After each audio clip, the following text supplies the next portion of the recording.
I really appreciate you having me out, and even more thankful that you guys are so involved in the political process here in America, because as we're seeing, it's broken.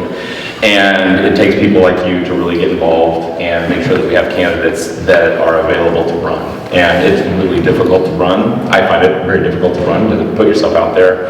And so it really empowers the candidates to be able to come out and have an audience that really supports and is interested in making America move forward and work together to see a better America. Not just locally, but nationally, and especially in the current environment, globally. So a little bit about myself, because I am a different kind of candidate that you'll probably experience. This is my first time in public office, or trying to get into public office. I've never run for a public seat before. And however, I have lived my entire life in service. I grew up in Houston, Texas. My dad was in the oil and gas industry. He was a two-time wounded veteran from from Vietnam, and was medically retired. And then he moved the family. We were born in, I was born in Kansas, but moved after he got out of the military to Houston. With his military background, I grew up in a very patriotic household. I had a brother and a sister, and the three of us enjoyed scouting. I earned the rank of Eagle Scout, and through that, have a foundation of duty, honesty, and accountability. And those are three traits that I think are missing in Washington. And so that is largely why I have decided to run. The service piece is pretty simple, I think. So right after college, I ran track at Sam Houston State, and then had a very unique opportunity to race triathlon, and tried to make the Olympic team, which was unsuccessful. But it really, that allowed me to then focus on kind of the business aspect or interest that I had. And I took a job with Morgan Stanley. And in the summer of 2000, I was working for Morgan Stanley in the World Trade Centers in New York. And in about August, I took a position with them in the Phoenix branch office. And so a year later, when 9/11 happened, it hit me very close to home. I was in those buildings just a year earlier. My mom worked for American Airlines as a flight attendant and was in the air that morning. And I was not able to find out her whereabouts until much later in the evening. And so again, it was very, like with most Americans, it was very concerning, but it was very close to home for me. And so because of my dad's experience in the military, I went to him, said, hey, I'd like to serve. This is something that you've always, preached to us, when and if called, or if we feel the need, we should serve. And I feel that need right now. And his only request to me, and it's kind of funny, but in hindsight, I mean, it's less funny, but he said, just go serve. I'd be proud if you served, but I don't want you to be shot, and so don't serve in the combat arms. Find another way to serve. And so I did. I took time, I thought about it, and I found out that they have uniformed attorneys in the military. And so I went to law school, and I went to law school a little bit down the road at Appalachian School of Law out in Grundy, Virginia, Southwest Virginia, out in the Appalachian Mountains. And 3 years later, after living there, I took a direct commission into the Army, and immediately was deployed to Iraq. I served alongside, on that deployment, I served alongside Eugene Vindman, Congressman Vindman. We became very close friends, and he has helped and talked to me about running for Congress. So I served for 10 years on active duty, advised commanders on national security issues, operational law, which is basically rules of war and laws of armed conflict, and then obviously my mission in Iraq was the rule of law, which surprisingly does not seem to exist right at the moment. And that's really disheartening. So as I advise these commanders, it really kind of solidified my belief in honor, honesty, duty, accountability, and in the military especially, the accountability piece is just paramount. It's top.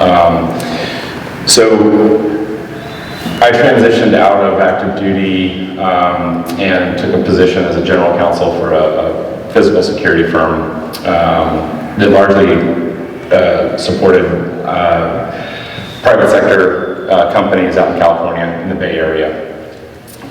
My calling for that was again very purpose-driven. In 2011, when I was serving in Iraq, my sister was murdered up in Bethesda, Maryland, and it was a national type case. And again, just like 9/11, these types of tragedies really shift your focus and your purpose in life and give you a reason to continue and to push forward. And in my case, I wanted to really make sure that I was able to provide some security and safety to the citizens of America. So that's why I served in Iraq, and that's why I took a job as general counsel for a security firm. About 4 years later, I left that security firm and decided to open my own security firm, and then through a private equity company I was backed, I was able to target and find 5 companies, acquired those companies, integrated those companies into one, brought about 1,000 jobs to the Southeast, and then left in September with a focus to serve in Congress. And again, just to kind of reiterate, because it's important, honesty, duty, and accountability. It is exactly what's missing. We need to put people in the House, in the Senate, that are able to bring those ideals back and hold the executive branch accountable. Beyond that, it's important to have, and our government was designed to have counterbalance. So we need different parties in different branches of the government so that we're able to provide that check and balance to every decision that's made.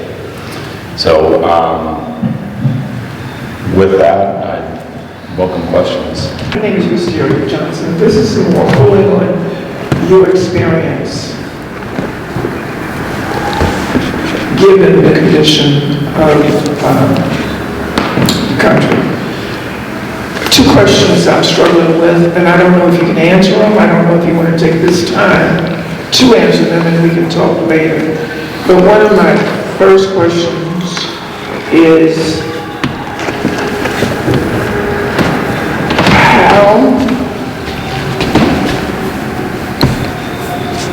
how can,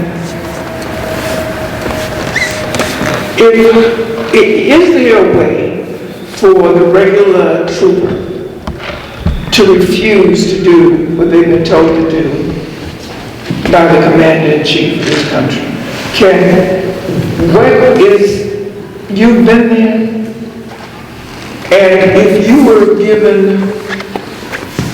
the reason I ask this is I've got grandsons, one is in the Navy, and I struggle with the idea of doing what this crazy man is asking them to do, you know, and do they have a choice? I mean, when I talk to my grandson, I guess the indoctrination has worked, because he says, Grandma, I don't really know that I would have a choice.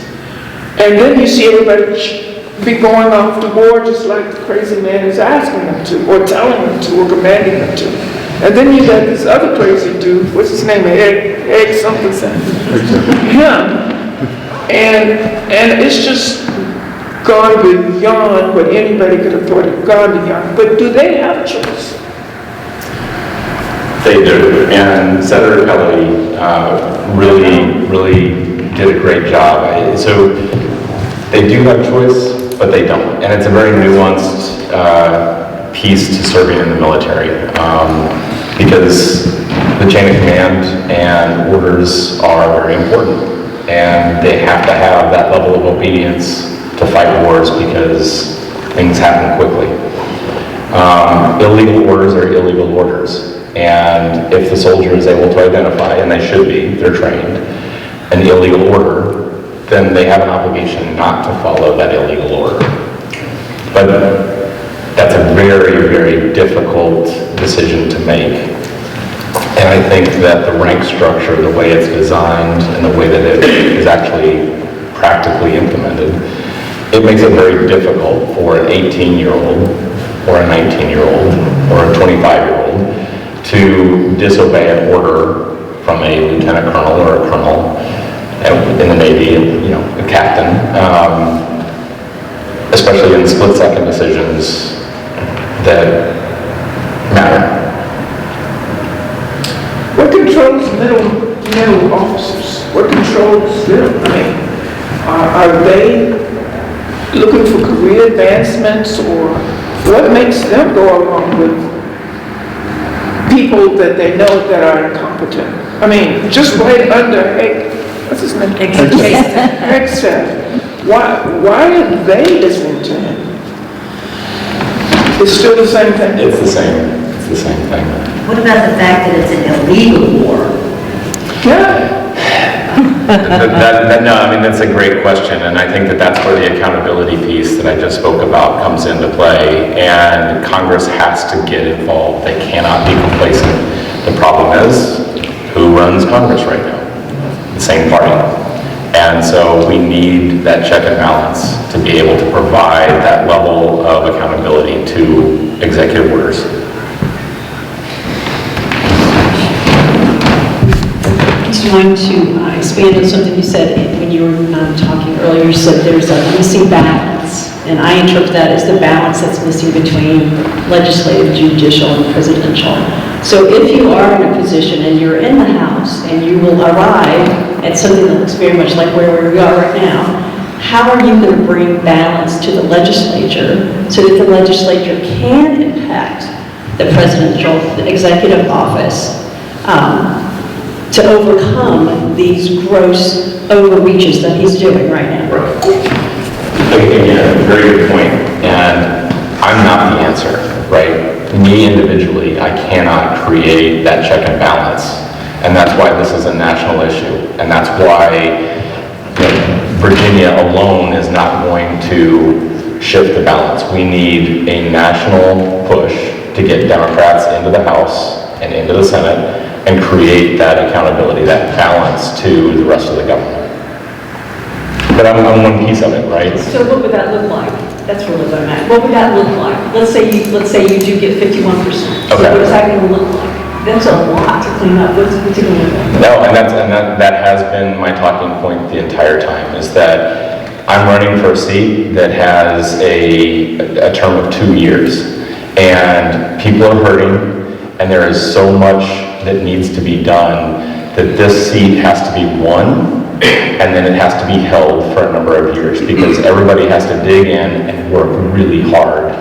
And that's what's scary about the proposition of where we're at right now, because there's so much work that has to be done to correct that it's not a 2-year project. This is a 4 or 6-year project. You need continuity, and you need somebody that's willing to stick with it and be able to motivate our communities to make sure that we're able to get in there and really work hard. Because it's not just the war in Iran or our international global presence. It's right here at home on the economy. It's the cost of everything. And Iran obviously is a direct correlation to the cost of gas. And in rural communities, the cost of gas and diesel hits way, way harder because everything is so stretched out. You have to drive further. There's more use of cars. The type of industry that's in a rural community requires diesel. The cost goes up exorbitantly. So when we hear numbers that are representing that the economy is doing pretty well or that we're kind of moving along, that's not the way that it hits the rural communities of America. Not just here. This is across the United States. Every rural community is very, very similar, although they have different industry and things like that. I recognize you're not running for king, but for a moment, would you pretend that you are? Running, sorry, I missed that. Running for king. Make the decisions. Given what's gone on with the Iran war, what's gone on with Gaza, the question about whether Israel is in fact running an independent operation and then letting us play catch up, what's your position on what to do about Israel, Gaza, and Iran? You're king. You can do anything you want. I love that question. Thank you. Not to put you on the spot, but... Yeah, no, that's great. No, I think one, I don't have enough information to honestly answer that question with that level of specificity, but I will say that, I'm sorry. No, sorry, it's my daughter. We're going to take this moment to have a small advertisement here. So, now everyone, do you have your vote yes on April 21 bumper sticker? Anyone who would like one, please come up and get one, or when you can hand them out. But we're doing a commercial advertisement. That's great. So, Public service. public service announcement. But make sure you see me for your bumper sticker when you're done. Now back to our regularly scheduled program. Sorry, it was a reminder to give my daughter a present. So, the question is great, and I think that we would need a lot more information to understand exactly what the dynamic is. What I will say is that the way that we entered this war was wholly unique and irresponsible. We don't have a coalition, and so we have one other party that we're aligned with and we're supporting.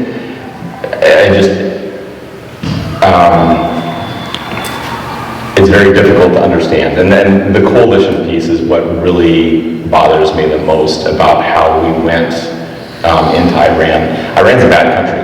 They largely deserve everything that we're doing. However, it's not the way that we should do it because we need international support. And we need international support for exactly what is happening now, which is the strait is being blocked, and we don't have support because we didn't go in with anybody else supporting anything. And so without that level of support, we cannot, I don't see an outcome that will be very good for us in this.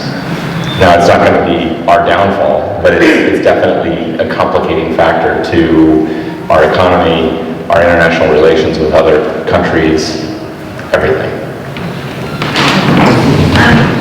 I don't know if you guys want to, I don't know, Flo was talking about, and how there are so many things that need to be done, including the crisis with healthcare. And so my question is, if we do take the House, is it wise to impeach if we don't have the Senate? Should we not focus on things that can be done rather than spending time and energy on what would be a fool's errand, in my opinion? Yes. No, I mean, 100%. I think that one, we're not going to be able to do it. And even if you get the impeachment, you're not going to be able to remove him. unless we have the Senate. Then I say go. Possibly, yeah, right. I mean, at least there's numbers at that point to support an action like that. But I think that exactly what you said is it's a distraction, and it wastes a lot of energy and money, and we need to focus, like I said earlier, on getting America back on track, and that takes work, real diligent work. And to do that, we can't do that independently. We need, again, talking about the coalitions, we need a coalition within Congress. We need to bring people together and make sure that they understand what the end state is and how we're going to get there.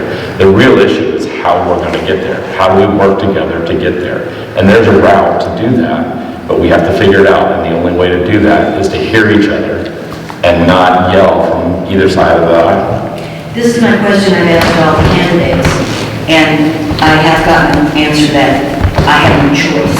We must impeach based on the crimes that have been committed.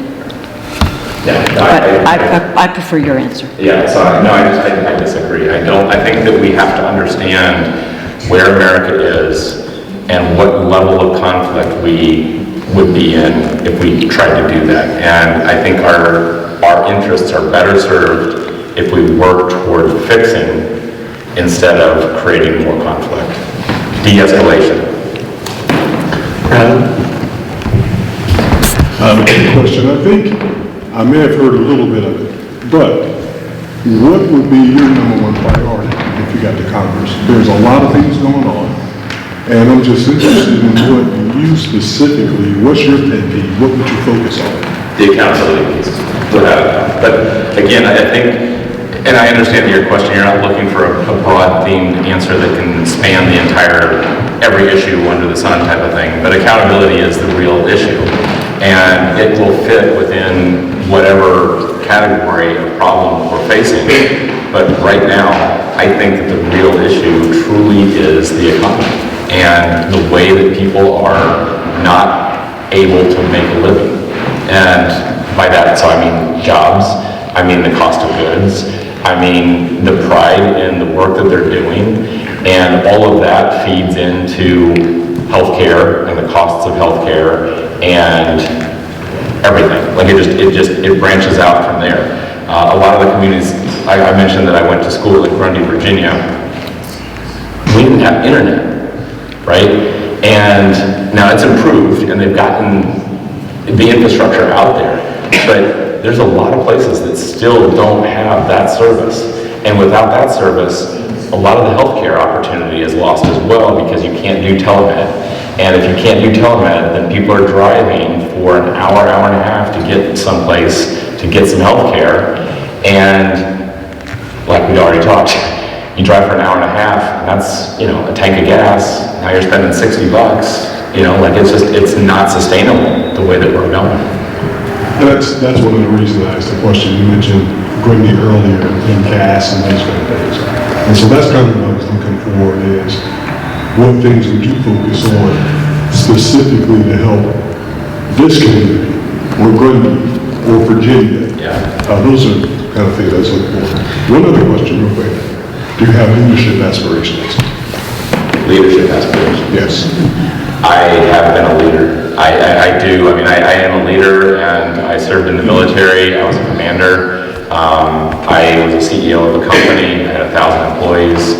I consider myself to be a leader. I want to, if you're asking if I want to become a senator or the president, no. I want to come in here. I want to fix and correct what's going on. I want to make and improve the communities that I will serve. And then I'm good. And that was the reason I asked, because you do have a lot of leadership experience. I think you have a lot to bring to the table. He's glad you see that. All right, I'm going to interject with the point here. Let's try to tie the economy into what's going on with Trump's Iran war. So an economist, a professor rather, at Harvard University estimates essentially by Trump pulling the trigger without the consent of the people or the Congress and for dubious reasons launched the Iran war, that might cost $1 trillion. And that's going to be money spent that could have gone for healthcare and whatnot. The first down payment came out as $200 billion. That's the first year down payment. So the question is, when you're talking about accountability, let's try to narrow this down for specifics. Based on the fact that you're an attorney and you've been overseas in a war, would you want to be, for example, on the House Foreign Affairs Committee? Or since you're a veteran because you've served on that committee, would you want to be on House Veterans Affairs? And then from those positions, would you want to use the power of the purse so that Congress and Article 1 of the Constitution has the ability to say, you can't spend money on this anymore, the war? Or further, if you're on Foreign Affairs, to invoke War Powers Act and say, you do not have permission to do this. I know our Senator Kane here has tried several times to try to get Congress to say no to what's going on. And it went backwards. The Trump administration started the war without going to Congress, and now Congress is trying to stop what's happened. Could you share with us what committees you might want to be on and your view of using, the power of the purse of Congress or the war powers to rein in or have accountability for the current Trump administration?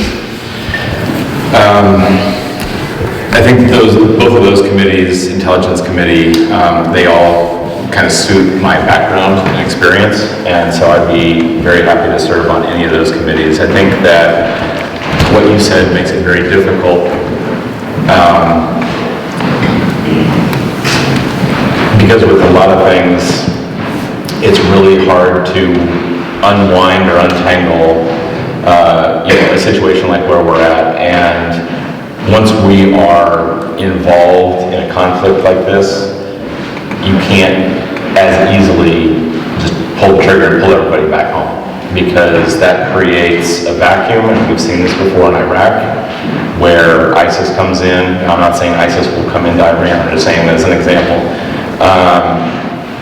And we have a lacking of leadership within the country we just crushed, and somebody has to take that leadership role. And it truly is one of those grass is greener on the other side type of situations where I don't necessarily believe that it necessarily would be. Like, I think that we would replace, or they would replace, their non-existent leaders with somebody that's even worse.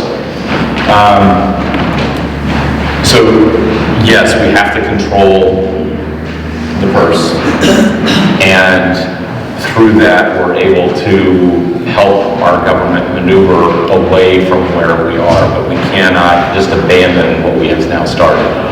And so it would take a lot, like I've said, he has created a situation where the level of work, and this is not just a puppeteer type leadership, we need people that will get in there and do real work and are not afraid to, I guess to your point, take that leadership role without regard to progression through the ranks of government to try to make it, to become a president or whatever. I think that they have to recognize that their term is to help correct the issues that we're facing right now, and at the end of that, be very satisfied with their resume and be able to walk away if that's what it is called for, because times change and leaders are not suitable to fill every single type of leadership role.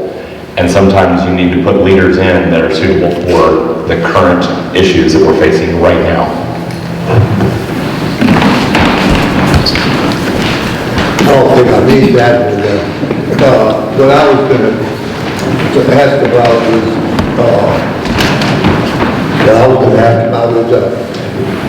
how are you planning to get the worst actor we've had in the presidency in my 78 years for sure? How are you going to hold him accountable if you don't hold impeachment over his head? It's not about the individual, it's about what America is doing. And through that, we will have to be able to improve where America sits. So the accountability piece is bringing all of our policy back to serving the people of America and improving the lifestyle. There's not a disciplinary action that needs to be taken against an individual in this instance. And I know that you disagree with me, and that's fine, I understand that. I don't agree with everything that he's done, but I also will not waste my time trying to create a display of, showing some kind of disciplinary action against him, censoring and all that kind of thing. I want to work towards improving where we are. I have one other question. But if I could, and I do want to caveat this, because I think that where you're going with this is, I don't have the investigation in front of me. If the investigation shows that impeachment is qualified and that it is there and it needs to take place, I will cast a vote to impeach. So like, I don't want to misrepresent, where my mind is, but where I sit right now as a candidate, I don't have the information necessary to absolutely say that I will cast a vote to impeach. But what I do is I will review the information, the facts, and if it's necessary, then I will. Especially if, like we talked, if we have the numbers to actually do it. But otherwise, I don't want to waste the resources. We have limited resources. In the back. Behind you, Mike. Please, thank you. I don't know this either. I have a question about your resume. You said you worked for a private equity firm. What private equity firm did you work for? Unfortunately, I signed a non-disclosure. So it was a private equity firm out of Atlanta, and worked with them for about 2 years. Can you say anything about the 5 companies you acquired? I'm not able to say the 5 companies that I acquired. I'm sorry. Okay. I have a question. So, according to the Joint Legislative Audit and Review Commission from the Virginia General Assembly, Virginia is the largest data center market in the world, and the energy needs for those data centers are projected to double in the next decade. Cautiously, this would mean residential energy bills increasing by over $400 a year. From what I can find on your campaign website and LinkedIn account, it's my understanding, and correct me if I'm wrong, but it's my understanding that you have done and do security work for various tech firms. I'm wondering first what your views are about AI and data center regulation, and second, will you make the local people pay for the bills of the tech companies? Remember back to the 90s, the dot-com industry really created some significant concern and economic depletion of jobs. And the concern was that through the dot-com industry, jobs would be lost and we wouldn't be able to replace them. And what it actually created was a dip, but then it resurfaced and the economy did much better because the workforce that was lost in the retail stores then moved to shipping and delivery and other areas of the economy. So I think that the real concern for the data centers has to be kind of a long view. And the data center situation is an opportunity for Virginia to profit if we handle it correctly. So we have 2 industries within Virginia that are dying industries and will not be revived: coal and tobacco, right? Not necessarily in this district, but those are 2 industries that have provided significant employment and income for Virginia over the centuries. Data centers can replace that, and we can retrain our society here in Virginia to fill those positions. Now the real question is how do we provide that gap? And you hit on it. The citizens are not the ones that are benefiting from the data centers. They will buy employment, but they have to be funded. The data center energy depletion has to be funded by the companies that are using them. And through that's how we're going to build the economy here in Virginia. The other piece to this too that's really important to understand is the data centers need is because of AI and the drive for the use of AI. And AI is a very, it will improve our productivity. It's dangerous if not handled incorrectly, but it will improve productivity, which just like the retail impact on the dot-coms or the dot-coms on the retail industry, has a real potential to improve our lifestyle. And so I'm not against the data centers, but you're right, the policy behind how it's funded and who pays those energy bills and how, right? So the bigger concern truly is, and this has come out in the last week or 2, the infrastructure is not built to actually handle the energy consumption. And so they're already talking about those brownouts and blackouts periods because of the energy draw for these data centers. So we not just have to fund the data center itself, but also a build out of the infrastructure and the policy that will be necessary to make sure that that infrastructure comes to the area. And I think that it dovetails nicely as to what I was just talking about with you, and that is, we don't even have the infrastructure in a lot of the areas, rural areas of Virginia, for broadband, basic internet, right? So if they're bringing the data centers in, they also can provide all of the infrastructure around our education needs for broadband and everything else. You said that you didn't agree with everything that our leader has done. What other things that you find that he has done good? So as an attorney, I was trained to never have absolute statements.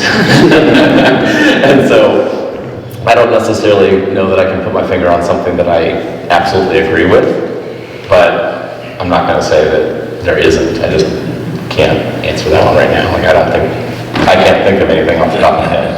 That you... Agreed. Oh, okay. But as an attorney, you sort of say everything, do make it conditional. Yeah, well, that's...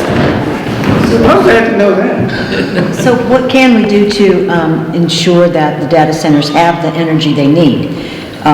What is Trump paying, $1 billion to France not to build the wind farm? Right. And have the Virginia ones been stopped? I know we were doing some off Dominion is still building. Dominion is still building them off Virginia. Would that, those renewable sources be significant in providing the infrastructure? Again, I would have to do a lot of research on that. Like, I don't know the details on that part of the energy bills that would be necessary to fund and how to build out the infrastructures and provide that level of energy. But no, I think that the renewables are critical and will be a critical role in providing all the future need of energy. I mean, and again, I think that it flows historically with coal, oil and gas, and the renewables. And I know that they're also talking a lot about the nuclear power as well. So I think that all of it is on the table, and a solution, again, has to be discussed, has to be vetted, and then we have to make a decision on it. But it's not a unilateral decision. Again, the accountability has to be balanced between the branches of government. Okay, I have two questions, and they're not related. One is, would you support term limits for the Supreme Court justices? And the other one is blank. I'll think of it. Hold on to that. I almost did that, so I got it. that was Wait till quick. he answers it. Yeah, answer the Okay, first one. so I don't think that I would support term limits for Supreme Court justices. Article 3 judges have a life appointment, and while I don't agree with packing the courts and the type of political shenanigans that have kind of gone on, I don't think that needs to be changed. Does that mean you don't want to see the court expanded under a Democratic president? This is a almost like the gerrymandering question as well, and I think that there needs to be. I'm going to vote yes on the gerrymandering, just to be clear, but I don't agree with gerrymandering. And None of us do. Right. So, and Governor Newsom says it the best. It basically is the Cold War, right? The disarmament of the voting. And so similarly, what you're asking on the Supreme Court or the expansion is a very nuanced situation, because it needs to, I believe in fair government. I want government to work together. I want us to be able to get along with different views, diversity of views, and move forward progressively. We have to be able to do that to keep up internationally and to be able to provide for our citizens. And so I'm reluctant to say, let's expand just so that we can balance out the political beliefs or ideologies of the justices. And that is difficult, right? It's difficult for me to say that, but the overarching piece to this is we want to be able to have a government that functions appropriately. And Would you agree that we need to simplify the income tax system in this country because we have a very complicated system, and that includes making billionaires pay their share?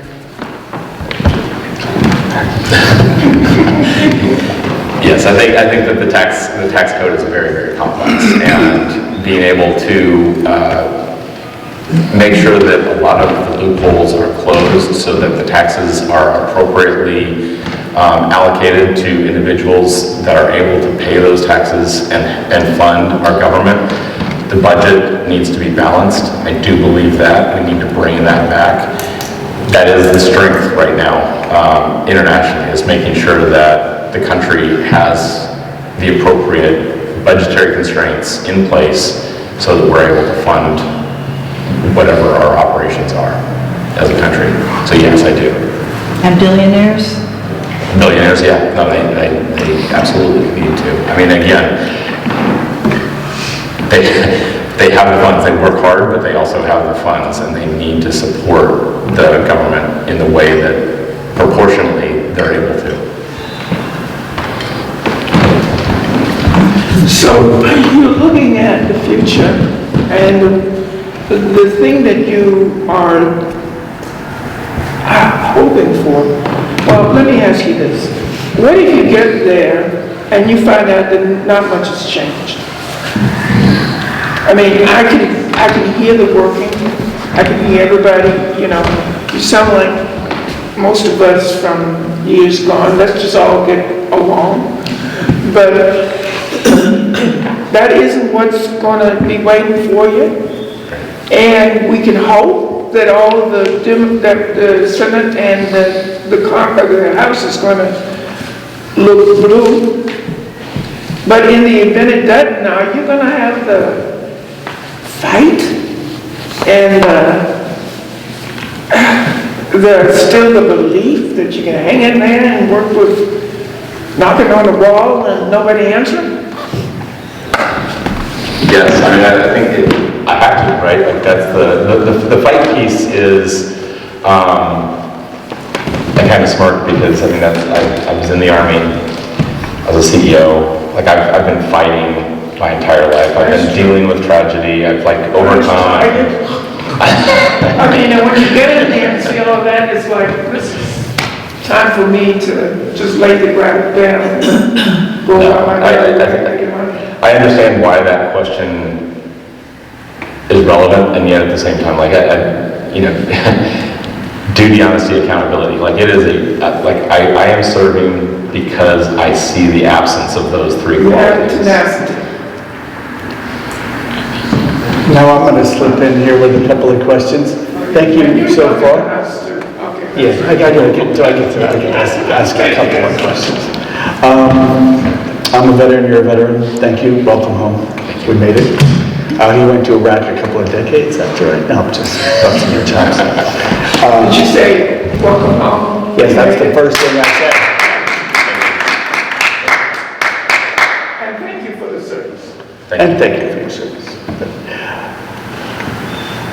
The congressman from this area, McGuire, and the congressman who may become for this area, Klein, both voted to privatize VA.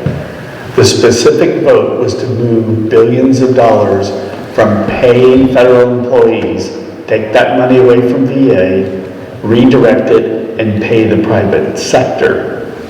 Well, VA is faster, VA is better, and VA is less expensive. So veterans are going to get less care that's slower and lower quality by shifting to the private sector. So I'm going to tag on Wisteria. As a veteran, are you going to go to DC and fight so that VA is fully staffed and fully funded? Yes, I will. I let that in, see, we got it. We got it. Now, the second part of that question is, Mr. Klein and Mr. McGuire, they're both veterans. They voted to cut the PACT Act. The PACT Act is a collection of bills to provide care for Agent Orange, Go For illness, burn pit illnesses from Iraq, nuke weapons exposure, a whole bunch of stuff, to clean up 60 or more years of veterans who were denied care and benefits. And both of these sitting members of Congress, because we don't know if we're going to be in the 5th district or the 6th district, both of them voted to cut this PACT Act that took 10, 15 years to pass. If you're elected, do you want to go to DC and fight to restore the PACT Act and prevent anybody from cutting the benefits and care for veterans, especially those who've been to war? Yeah, so again, the answer is simple, yes, but I would like to expand on that one because, like I said in my introduction, my dad served in Vietnam, has 2 Purple Hearts. He just passed away in February, and he was dealing with the VA, and he had Agent Orange exposure. He was dealing with Parkinson's, all service-related, all combat-related, and the funding is essential for the VA because while people complain about it all the time, it provides a serious service to veterans, and it is essential that we provide those services to them. Mental health, the physical ailments, this is all stuff that has to be attended to for their sacrifice. And again, sacrifice is not just given to those that sacrifice ultimately. It is for anybody that is serving. And it's critical that we provide those services to them. The mental health aspect of things. We deal with suicides all the time, and we have to be able to protect these service members. The ailments that just simple stuff, like I was airborne, and just the compressed discs of, jumping out of an airplane and falling onto the ground. Like you need assistance as you age, right? And so what you're talking about is absolutely, we have to fund it, we have to improve the VA. I think to your question, the tax code is complex, the VA systems are complex. We have to simplify that, and we make sure that those services are available to these veterans without having to go hire an attorney to figure out how to get to them. They shouldn't have to spend money just to figure out what is owed to them for their service. So no, 100%. I will go and I will fight for that. Well, that's good to hear. So I have to remain neutral. I can't say something like, with that comment, you got my vote. That would be Let me follow up with the question that I kind of sort of have to ask, since I put my foot there in my mouth, is this event obviously is sponsored by the Nelson County Democratic Committee, and we're very glad that you came here. Each of the candidates who have appeared here has been asked this serious question. We hope you win. We're glad you're campaigning. It takes a lot for someone to put themselves out there and run. So you have my thanks, and I commend you for doing that. Should you not prevail, would you work and fight? We're going to go with Wisteria's words.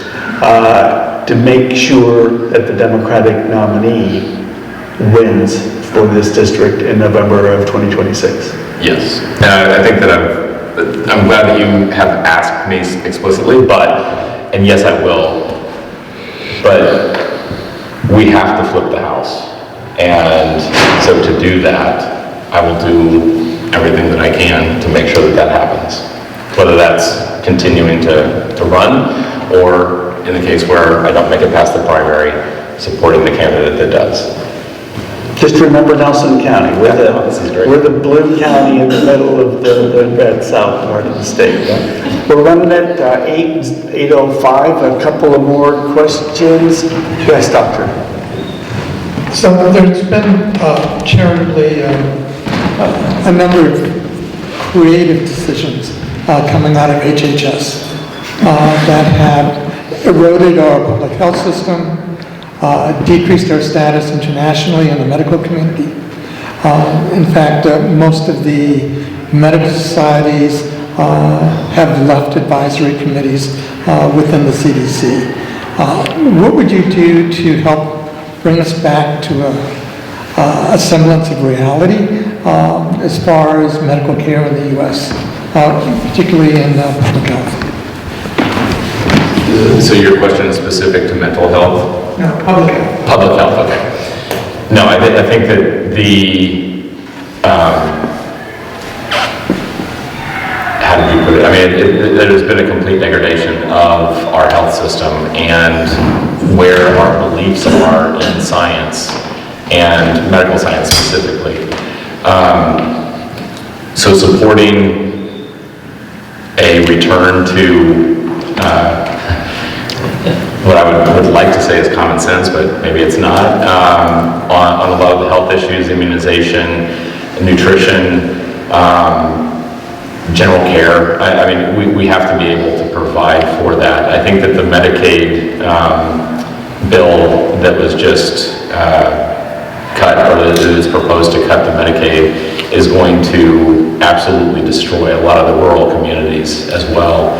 And so being able to fund, fight, and hold accountable again to make sure that that does not happen is going to directly impact this community, rural communities. But yes, I mean, I don't have, again, I think that I would have to rely heavily on experts in the medical field to provide the exact answers, the specific answers to how do we get back to, you know, providing immunization and the, I know they took apart the food pyramid that I grew up with, but like we have to get back to normal nutrition. I talked to a doctor about a week ago, I guess, up in Fairfax that said that they have the Fairfax Community Health Association or something like that does a lot of the work up there on health and making sure that exercise, and they're providing their own kind of guidelines in their community.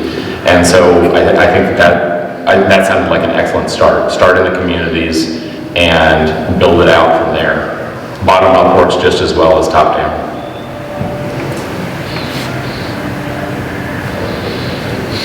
I have one more. One more, and I'll wrap up with a couple of things then. It's a different subject. How do you feel about the national popular vote movement? Virginia, I believe Virginia's part of that is sitting on its Banbury desk, if I'm not mistaken. So how do you feel about that? Do you support it or not? Yeah, I think that that's been kind of a contentious issue since about the 2000 election? Wasn't that the Bush election that went to the Supreme Court to decide that one?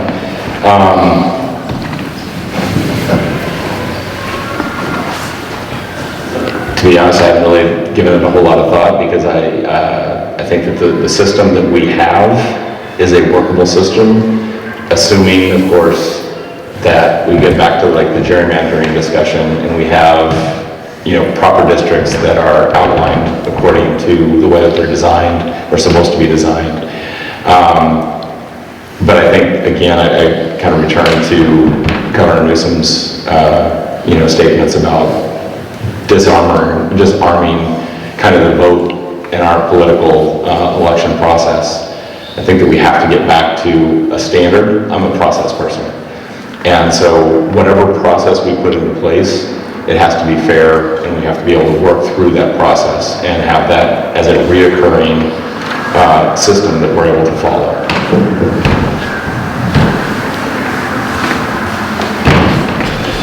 Well, here's what I'd like to do. How about, it's 8:10. We wrap up with 5-10 minutes of comments, and then when you're done, when we leave, I have a couple of fun things to say. So far, I want to commend you. Seriously, your answers are thoughtful, they're detailed, and We have 25 folks from Nelson County who very closely follow politics and government. I'd probably say in this room, there's probably 500 or 600 years of government experience. All right, I'm not kidding. So, I mean, actually working for the government. So with that said, wrap up with your comments, any closing words you want to say, and then turn it over to me and I'll make a couple of wrap-up announcements for everybody. Remember, I still get one cookie, all right? No. No, I really appreciate all of y'all having me out here to speak, and I do enjoy the questions were great. I did enjoy them, and they are thought-provoking, and it really shows the level of involvement that you have in politics and the interest that you have in America. And so for that, I thank you, regardless of the outcome. Like, it is important to have people like you involved in our government, and that's what drives us, and we'll be able to, again, create some movement forward and improve the lives of everybody around us. Like, in the background you can hear the kids playing flag football and everything. I love that, and it's important that we have that level of community. And the only way to do that is, again, to bring everybody together and really work hard to allow those kids to have the fun that they're having out there. Beyond that, I think that I'd like to kind of leave you with where I started, and that is, we need some honesty. We need people that are up there to provide their services, that are called to serve in a dutiful way. And lastly, and probably most important, is we need some accountability. And so to do that, and I hope that you take this the right way, this election is going to be easy for the Democrats to win. The pendulum is swinging. We're seeing this across the United States with elections, and we will be able to take the House. The important piece to this is, and I don't want to overstate and say that this is simple and become too overconfident in that, but the importance is that we're able to maintain that and look forward. The short-term win is not what we need right now. We need a long-term plan and a way to win in the long term. So short-term gratification is great. It's not what we need right now. Fight the urge. Vote for somebody that is going to be able to win and hold the seat long term.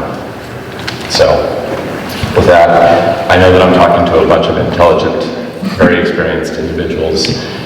I just wanted to highlight that fact for you, because I do think that it's critical as we move into a new president. I know it's 3 years away, it's a long, long way away, but a new presidential election, we need that level of continuity. So I thank you, and again, I really, really appreciate the level of involvement. Round of applause.